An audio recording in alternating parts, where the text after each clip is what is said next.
امام شافعی رحمۃ اللہ علیہ بہت زیادہ حسین جمیل تھے،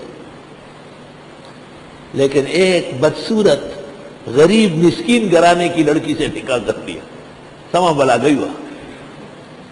امام شافعی کو شاگردوں نے کہا یہ کیا تماشا کر لیا آپ نے، یہ گھر لانے کی عورت تھی۔ آپ نے فرمایا وہ خاص وقت جس میں اس کی ضرورت ہوتی ہے وہ کام ہو جاتا ہے، اس کے ساتھ بھی لہا مال لہن، اس کے پاس وہی جسم ہے جو اچھی عورتوں کے پاس ہے، اور باقی بہت زیادہ خوبصورت ہوتی تو میں اس کے ساتھ بیٹھا رہتا، جنات تجھے کون پڑھاتا۔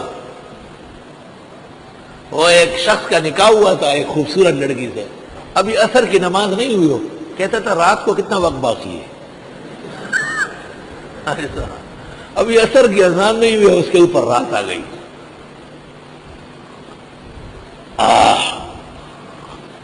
یہ باتیں گپ شپ کی نہیں ہے، یہ زندگی بنانے والی ہے کہ عورت کی محبت میں بھی اگر عالم ڈوب گیا کسی کی محبت میں بھی تو وہ دین کا کام کیسے کرے گا؟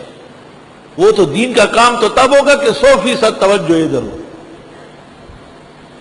اس سے یہ پتہ بھی چلا کہ علماء اور طلباء کو خواتین دین کے لیے فارغ رکھے، اس میں وہ شریک اجر رہے گی۔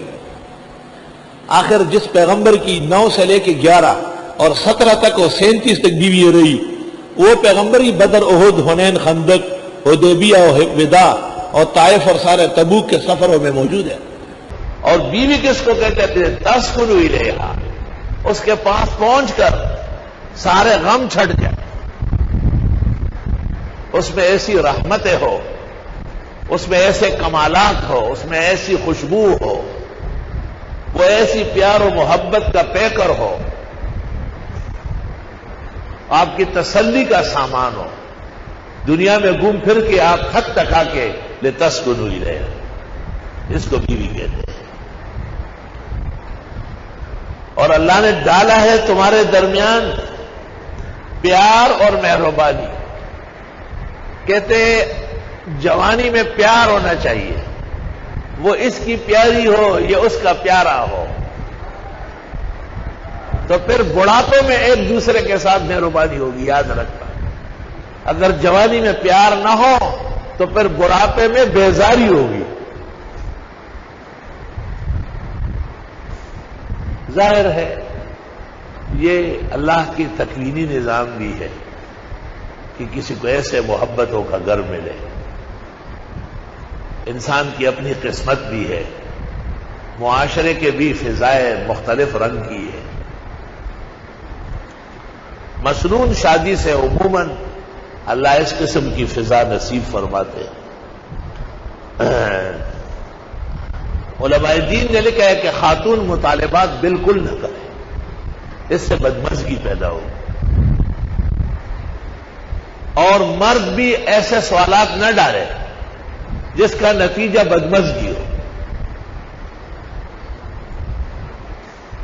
مثلا کسی کی زیادہ تعریف ہے اس کے سامنے کرنا تو وہ سمجھے گی کہ یہ کہیں اور مائل ہے، اگر وہ کسی مرد کی تعریف کرے تو آپ کیسے برداشت کریں؟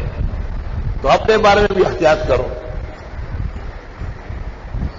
ان کے ماں باپ کی کبھی برائی نہ کرنا، کیونکہ اس سے دل دور ہو جاتے ہیں۔ حدیث میں ہے کہ اس کو خوش کرنے کے لیے جھوٹ بھی بولنا چاہتے ہیں، گھر آباد رہے گا کہ تیری جیسے خوبصورت میرے نہیں دے گی، بس تو ہی ہے جو حور و غلمان سے آگے نکلی ہے، بھلے وہ گنجی کڑچی پڑچی ہو۔ اگر صبح بھی تمہاری دوسری دلہن آنے والی ہے تو بیوقوف پہلے سے کیوں کہتے ہو؟ ان کو وہاں تیرے ہوتے ہوئے کوئی آ سکتی ہے؟ مجال نہیں ہے۔ کیوں؟ وہ تو آپ کی کوئی ضرورت ہوگی، لیکن اس کا دل دکھانا کوئی ضرورت نہیں ہے، اس کا دل روشن رکھنا، خوش رکھنا۔ کہتے ہیں جس کی زندگی پرسکون ہو اس کا گھر پرسکون ہو، اور جو گھر کی طرف سے غمزدہ ہو وہ ہر جگہ غمگین نظر آئے۔ توبہ۔ اور اللہ کی قدرت کی نشانیوں میں سے کہ پیدا کیے تمہارے لیے تم ہی میں سے ازواجن، تمہارے جوڑے، ازواج زوج کی جمع ہے، خاون بیوی کے لیے زوج ہے اور بیوی خاون کے لیے زوج ہے۔ کیونکہ زوجتن فصیح عربی نہیں ہے، نہیں مل رہا ہے. لتسکنوا الیہا، تاکہ آرام حاصل کرو اس سے. کہتے ہیں عورت میں بڑے کمالات ہوتے ہیں جب صحیح عورت ہو. دوست کی طرح تسلی دیتی ہے، ماں کی طرح نصیحت کرتی ہے، خادم کی طرح خدمت پر نثار ہوتی ہے.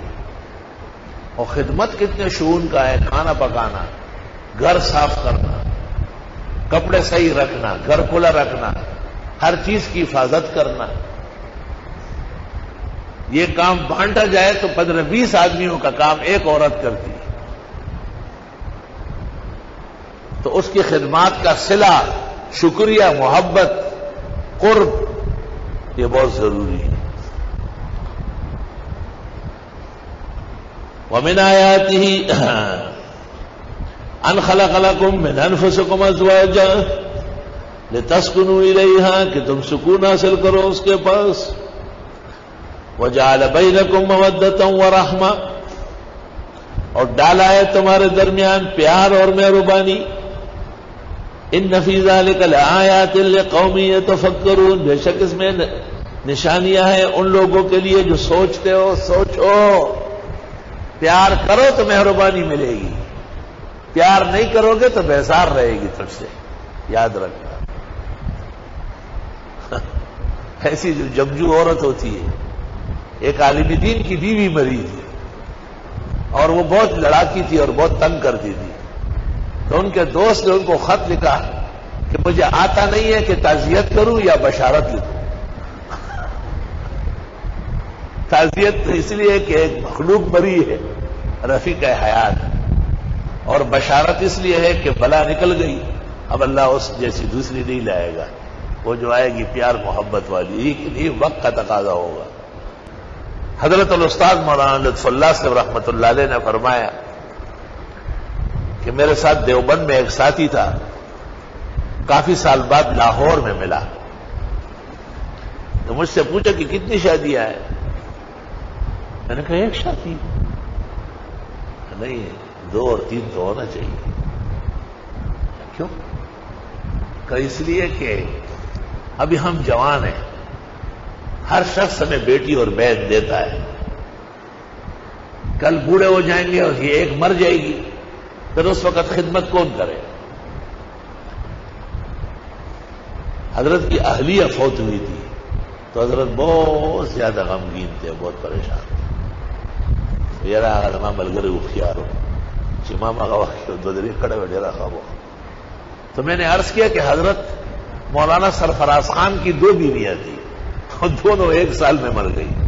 سرفراز خان وہی سرفراز خان بیٹھا ہوا. حضرت بہت ہنسے اور فرمایا ہاں بعضوں کی قسمت ایسی بھی ہوگی. السلام علیکم. جی دوستو، آپ نے دیکھا اور سنا شیخ مفتی ظہور علی خان رحمۃ اللہ علیہ کو کہ شیخ مفتی ظہور علی خان رحمۃ اللہ علیہ کیا بیان فرما رہے تھے.